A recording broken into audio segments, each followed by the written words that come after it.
شروع اللہ کے اس ببرکت نام سے جس کے قبضہ قدرت میں کل کائنات کی جان ہے، جو کل کائنات کا خالق ہے، مالک ہے، رازق ہے۔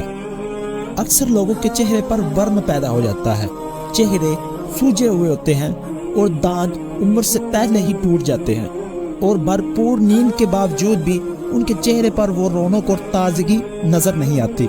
اس کے بارے میں رسول خدا صلی اللہ علیہ وآلہ وسلم فرماتے ہیں کہ حضرت عیسیٰ ایک شہر سے گزرے جہاں کے لوگوں کے چہرے سوجے ہوئے تھے اور دانت ٹوٹتے جا رہے تھے۔ جب وہاں کے باشندوں نے آپ سے اپنی بیماری کے بارے میں شکایت کی تو آپ نے فرمایا، جب تم لوگ سوتے ہو تو اپنے ہونٹ بہت مضبوطی سے چپکا کر منہ بند کر لیتے ہو، جس کی وجہ سے گیس پیٹ کے اندر کھولتی رہتی ہے، جس نے تمہارے چہرے پر ورم پیدا کر دیا، چونکہ اس کے نکلنے کی کوئی جگہ نہیں ہے، اس لیے دانتوں سے ٹکرا کر انہیں بھی خراب کر رہی ہے۔ اب جب بھی سونے جاؤ تو ہونٹ تھوڑے سے کھلے رکھنا اور اسے اپنی عادت بنا لو۔ چنانچہ ان لوگوں کے ایسا کرنے پر انہوں نے اس بیماری سے شفا پائی اور ان کے چہرے تر و تازہ اور رونق افروز ہو گئے۔